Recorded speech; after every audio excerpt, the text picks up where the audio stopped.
Hey y'all, how y'all doing? How you feeling?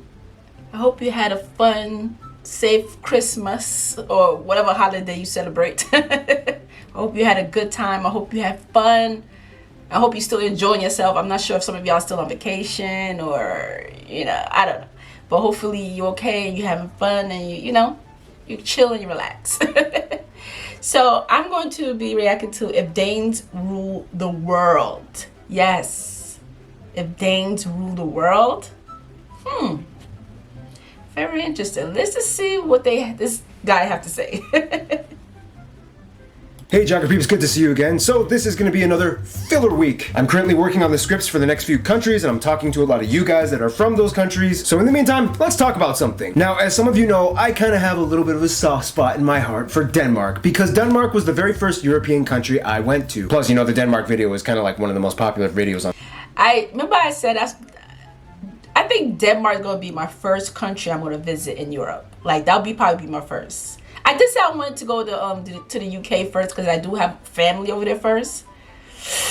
But we'll see. I don't know yet.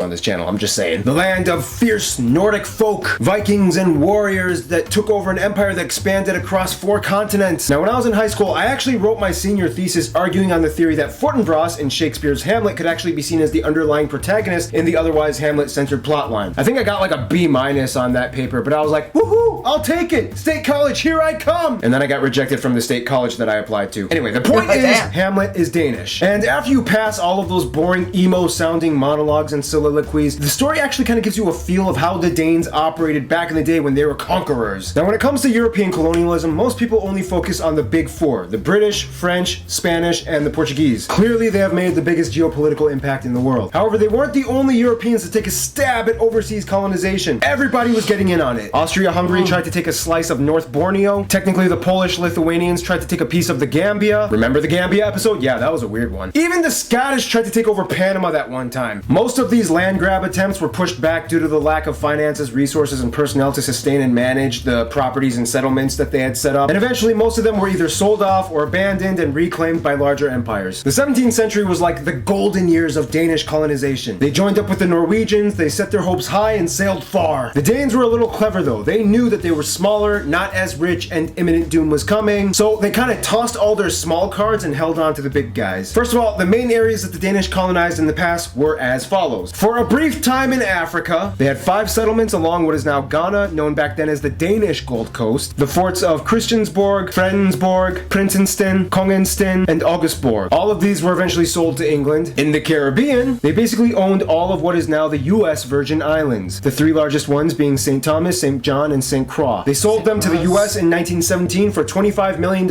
in gold. In Asia, they set up colonies in Tarangambadi in the Tamil Nadu area, and Serampore, which included the towns of Achne and Pirapur, just north of modern-day Calcutta. There they even built Serampore College, which still stands today. And finally, the Nicobar Islands, which for about 100 years was known as New Denmark. Now, in Europe, it's a little tricky because there were kind of like 2 main periods of Danish conquering in Europe, before Lutheranism in the 1500s and after. Before the 1500s, Denmark always kind of had the upper hand when it came to conquering over the Nordic areas. There was that Kalmar Union thing in which they kind of made a deal with Norway and Sweden saying, okay, let's all cooperate and share everyone's territories, but my monarchs get the final say. This included Iceland, the Faroe Islands, Greenland, Svalbard, and even snippets of Finland. Then there was that time they took over parts of Estonia, Latvia, and North Germany. You can even see remnants like St. Olaf's Church in Tallinn, built by the Danes. If we go back even further to Old Norse times, they even took parts of England and Scotland. Like, literally there was a Danish king on the throne. Which is why today we have certain words in the English language that are Old Norse Danish derived, such as leg, freckle, root, want, and skin. All Norse derived. In a nutshell, Danes have made their mark in the north. Literally every section of the Nordics, even Finland and Estonia, have some kind of Danish connected past. Today, the last remnants of Danish colonization lie within Greenland and the Faroe Islands, which have high levels of home rule and autonomy. However, let's play a little mental exercise, shall we? What would it look like if the Danish actually developed into a full-fledged world regional influencing empire? What if they had enough money, resources, and people to sustain their settlement abroad? Well, for one, they would probably have the most success in India. Their settlement in Serampore was only about 25 kilometers away from Calcutta. If they had the opportunity to creep down just a little bit, they would have snagged one of the largest economic hubs of all of India, creating a strange new language pocket, kind of like what the Portuguese did with Goa, except 15 times bigger. If that happened, it would have dramatically changed the entire game. Denmark would have been a contender to reckon with, and with India, you have power. Now in Africa, it was a little different because it kind of depended on who gained favor from the indigenous African tribal leaders. If the Ashanti Kingdom had shown favor towards the Danes instead of the Brits, it would have changed the entire game for pretty much West Africa. It's possible that through the Ashanti rulers, Danes would have had access to the rest of Ghana and even possibly to their cousins, the Akan in the Ivory Coast. This means that all that gold money would go to Denmark and not the UK, which would dramatically change the economies of both nations. Which means back home, the Europeans would hear about this flourishing, resource extracting Denmark, which put them on a whole other bracket level of popularity. Now, if money was surging from India and Africa, it's possible that they could have actually bought more islands in the Caribbean, making more of an impact in North America. I would guess that if they had enough money, they would probably buy the remainder of the Virgin Islands, including the ones owned by the British, as well as maybe Isla de Culebra next to Puerto Rico. And if the Brits were very desperate to make money, they might have even sold off Anguilla, creating a whole strange new Danish West Indies archipelago. The largest region of influence that lasted though was of course the Nordics. Denmark always kind of had a firmer historical grasp on the Arctic throughout history. Had this grasp lasted until today, Denmark would have been in control of nearly a third of all Arctic transport and trade business. Theoretically, virtually no Europeans except the Russians could enter this area for whatever reason without passing through some kind of economic zone controlled by Denmark. The entire Norwegian and Greenland seas, along with parts of the North Sea, Baffin Bay, and the North Atlantic, would be mostly monitored under one unit. At over 1 million square miles, that's like 80% the size of all the Arctic seas above Russia, the Barents, Kara, Laptev, East Siberian, and Chukchi. Granted, not many people would be passing through or trading in these areas, but hey, it's the size that counts. In the end, Denmark's Achilles heel was most likely the fact that they just always had a smaller population than their competitors, which makes global impact harder. Today, though, the Danes are just happy living where they are, and Legos will never go out of style, so they're kind of set for life. But Greenland and Faroe Islands, no wandering off, okay? Keep your arms and legs inside the vehicle. You're coming along for the ride. Thanks for watching. Subscribe if you'd like. Stay cool. Stay tuned.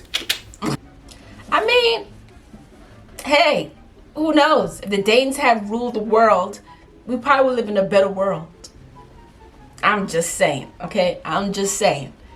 If the Danes would rule, if they have ruled the world, we probably live in a better place. I'm just saying. You never know, okay?